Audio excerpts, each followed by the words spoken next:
प्रधान सेवक है जो बैठा हुआ है उसके ऊपर आरोप है कि उसने अपनी लुगाई तो छोड़ दी और दूसरे की छोरी आगे वो जासूसी करा करता। और इसके ऊपर भी आरोप हैं, मतलब लड़कियों के बलात्कार के भी आरोप हैं और इसके ऊपर मतलब गुंडागर्दी के भी आरोप हैं।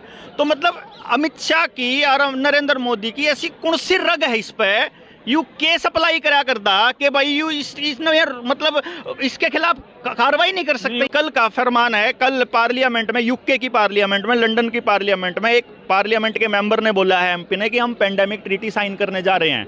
और इस बात का लोगों को नहीं मालूम है पेंडेमिक ट्रीटी क्या है। पेंडेमिक ट्रीटी बीजेपी भी साइन करने जा रही है, भारत सरकार। उसका मतलब ये है कि जिस दिन पेंडेमिक ट्रीटी हो गई उस दिन फिर ई ब्रिजभूषण जैसे लोगों की जरूरत नहीं पड़ेगी, अमित शाह जैसे लोगों को। फिर उनको लड़कियां उठाने के लिए पुलिस वालों को भी कह सकते हैं, क्योंकि पेंडेमिक ट्रीटी में ये लिखा हुआ है कि आपके घर से बिना सर्च वारंट के, बिना किसी टेस्ट के किसी को भी उठा सकते हैं। उसके अंदर ये कानून है, कानूनन आपके घर से लड़कियों को उठाया करेंगे ये। और एक ऐसे शख्स से मिलाएंगे जो हर बार बोलता है, फैक्ट के साथ बोलता है और जब बोलता है तो बड़े बड़ों के कान खोलता है। डॉक्टर देवेंद्र बुलारा बिल्कुल तैयार खड़ा है। भाई साहब राम राम। भाई राम राम। भाई साहब कई दिन में पहुंचा। भाई साहब नाराज हैं हम आपसे? नहीं, मैं तो पहले दिन से इनके साथ हूँ, पहलवानों के साथ। लेकिन मैं क्योंकि राजस्थान, गुजरात और मध्य प्रदेश गया हुआ था संगठन जोड़ने के लिए, तो उस सिलसिले में मैं कल ही आया। तरकल है तो झगड़ा करवा दी। कोई बात नहीं है, तो चल दिए रहा करें आंदोलन हम। भाई साहब मलिक साहब तो भाई साहब जो कल जो प्रकरण घटा, महिला पहलवानों के बाल खींचे गए, माँ बहन की गालियां दी गई, चोटें मारी गई, डीयू में जिस तरीके से छात्रों के साथ जो इस आंदोलन के लिए भाई जो प्रदर्शन करने लग रहे थे उनके साथ, उनको तो बल्कि इतनी बर्बरता से घसीटा गया, उनको बस वो चीज़ें देखने लायक नहीं थी। तो क्या बोलोगे? मतलब मैं एक बात बोलूँगा, मैं आपको और इस देश के लोगों को बहुत पुराने समय से एक बात कहता आ रहा हूँ कि ये टेस्टिंग कर रहे हैं आप लोगों की नपुंसकता की। और रात को जो हुआ, इससे पहले किसान आंदोलन में हुआ था, उससे पहले सफाई कर्मचारियों के साथ भी यही हुआ था, रोडवेज वालों के साथ भी हुआ था, गेस्ट टीचर्स के साथ भी यही हुआ था, दिल्ली वालों के साथ भी हुआ था, पंजाब वालों के साथ भी यही हुआ था और यूपी वालों के साथ भी हुआ था। तो अगर आपको ये लगता है कि ये लड़ाई केवल पहलवानों की लड़ाई है तो ये गलतफहमी है आप लोगों की। या इस देश के लोगों को ये समझना पड़ेगा कि ये तो एक बहाना एक तरह से मिल गया कि पहलवानों ने आगे आकर के इस लड़ाई की शुरुआत कर दी। और ये कल जो हुआ ये यही देखने के लिए था, एक तरह से ये टेस्ट करती है सरकारें ना, हमेशा कभी भी ऐसे काम नहीं करती कि एकदम से धड़ाधड़ कर देंगी। पहले ये टेस्ट करेंगी, छेड़ के आपको चोटी भर के, अगर आपने आंख दिखाई तो रुक जाएंगे थोड़ी देर के लिए, अगली बार के लिए फिर पैर पे पैर धर के देखेंगी, फिर आपने आंख दिखा दी, फिर आप गुस्से में हो गए तो फिर थोड़ा पीछे हट जाएंगी। तो ये ऐसे ऐसे करके हर कदम पे हर महकमे के साथ ऐसा कर रही हैं। तो धीरे धीरे ये आपके घर तक पहुँचने वाली है, क्योंकि यहाँ तो हम धरने में व्यस्त हैं, अलग अलग महकमे के लोग उधर ओआरओपी वाले बैठे हैं, आगे जाके देखोगे टीचर्स अलग बैठे मिलेंगे, रोडवेज वाले अलग बैठे मिलेंगे, रेलवे वाले अलग बैठे मिलेंगे, बैंक वाले अलग बैठे मिलेंगे। तो सबके घरों के अंदर ताले लगाने का इंतजाम ये कर रहे हैं।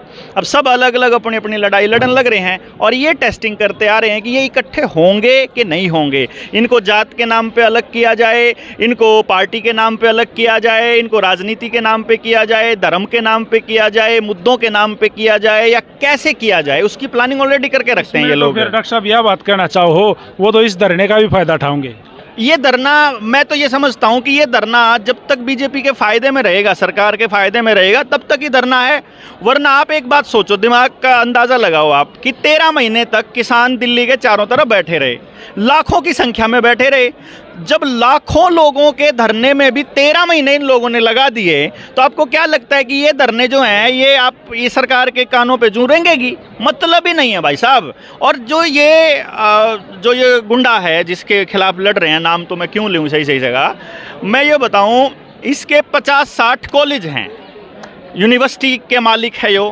तो मतलब अब जो प्रधान सेवक है जो बैठा हुआ है उसके ऊपर आरोप है कि उसने अपनी लुगाई तो छोड़ दी और दूसरे की छोरी आगे वो जासूसी करा करता। और इसके ऊपर भी आरोप हैं, मतलब लड़कियों के बलात्कार के भी आरोप हैं और इसके ऊपर मतलब गुंडागर्दी के भी आरोप हैं। तो मतलब अमित शाह की और नरेंद्र मोदी की ऐसी कौन सी रग है इस पर यू केस अप्लाई करा करता कि भाई यू इसने यार मतलब इसके खिलाफ कार्रवाई नहीं कर सकते हैं। उन्होंने एक बात और भी बोली है कि अगर मैंने जुबान खोल दी तो परले आ जाएगी। इसका ये मतलब है ना कि भाई जाडा चढ़ रहा है तड़ी पार का, कि जय यू बोल पड़ा, जय इसने किते मारे गए हो कि वीडियो वाडियो बना रखी होगी, जय इसने किते क्योंकि इसके पास तो रिकॉर्ड होगा कि मैं कित कित के सप्लाई करा करूँ, मंत्रिमंडल में कह दिया करूँ, ऊपर कह दिया करूँ। तो इसने बेरा है कि ये तो डंके की चोट पे है कि इन्हें बेरा है कि करके दिखाओ, तुम कोर्ट में जाओ, सबूत ला के दिखाओ और न्यू करो। मतलब कोई लड़की अपनी आबरू के ऊपर, मतलब अपने ऊपर इल्जाम ला के सड़क के ऊपर बैठेगी। यार हमारे घर में तो छोटी मोटी बात ने तो आप उन्हें जान दिया अगर, हाँ सड़क पर आके बैठने की नौबत जब आ जाए ना, तो इसका मतलब भाई थारी छोरी भी सुरक्षित नहीं है। तालिया यो अंत्य है, मतलब या अति है। और आपको शायद पता नहीं है कि आप लोग तोड़े बैठे हैं, अभी कल का फरमान है, कल पार्लियामेंट में, यूके की पार्लियामेंट में, लंदन की पार्लियामेंट में एक पार्लियामेंट के मेंबर ने बोला है, एमपी ने, कि हम पेंडेमिक ट्रीटी साइन करने जा रहे हैं। और इस बात का लोगों को नहीं मालूम है पेंडेमिक ट्रीटी क्या है। पेंडेमिक ट्रीटी बीजेपी भी साइन करने जा रही है, भारत सरकार। उसका मतलब ये है कि जिस दिन पेंडेमिक ट्रीटी हो गई उस दिन फिर ई ब्रिजभूषण जैसे लोगों की जरूरत नहीं पड़ेगी, अमित शाह जैसे लोगों को। फिर उनको लड़कियां उठाने के लिए पुलिस वालों को भी कह सकते हैं, क्योंकि पेंडेमिक ट्रीटी में ये लिखा हुआ है कि आपके घर से बिना सर्च वारंट के, बिना किसी टेस्ट के किसी को भी उठा सकते हैं। उसके अंदर ये कानून है, कानूनन आपके घर से लड़कियों को उठाया करेंगे ये। और ये उसी चीज़ की टेस्टिंग चल रही है। इसलिए ये लोगों का दायित्व बनता है कि सारे के सारे जितने महकमे हैं, अगर वह सारे के सारे इकट्ठी लड़ाई लड़ना चाहते हो, मैं तो भाई इन पहलवानों से भी गुजारिश करूंगा कि पहलवानों इस लड़ाई में पहली मांग रखो अपनी जो सी रखे हैं, और उसके बाद ऐलान कर दो कि रोज एक महकमा हम दिया करेंगे आड़े स्टेज।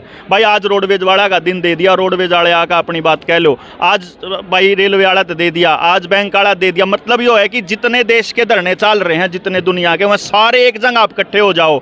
और सारा हरियाणा, चाहे फिर वह किसाना की एमएसपी की हो, फिर चाहे वह फिर किसी की भी हो, आंगनबाड़ी वर्करां की हो, चाहे आशा वर्करां की हो, चाहे अस्पताल वाला की हो, चाहे डॉक्टरां की हो, चाहे पीजीआई वाला की हो, फिर सारे के सारे आके एक जगह पर इकट्ठे हो गए लड़ लो।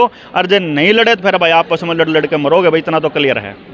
डॉक्टर देवेंद्र बलारा हमारे साथ जुड़े थे। मैंने पहले भी बताया था, डॉक्टर देवेंद्र बलारा वो आदमी है जो हर बार सबूतों के साथ गवाही पेश करते हैं। ढीले बस्ते वाली बात इनके पास नहीं है, हर बात वो और नई बात लेके आते हैं। पता नहीं कहाँ से रिसर्च करते हैं, कहाँ इनका दिमाग चलता है। जब इसकी माँ ने यो पैदा कराया था तो कौन से तरीके के बादाम खाए थे, कहाँ से इतना तेज़ दिमाग लेके आते भाई, मैं भी नहीं जानता। अगले इंटरव्यू में मैं इनसे ही पूछूंगा, कदे इनकी माँ मिल गई तो उनसे पूछूंगा। वीडियो आप लोगों ने देख ली भाई, वीडियो को ज़्यादा से ज़्यादा शेयर कर दो। सारे भाइयों ने राम राम, जय हिंद, जय हरियाणा, सत्य में हो जाते। Thank you very much.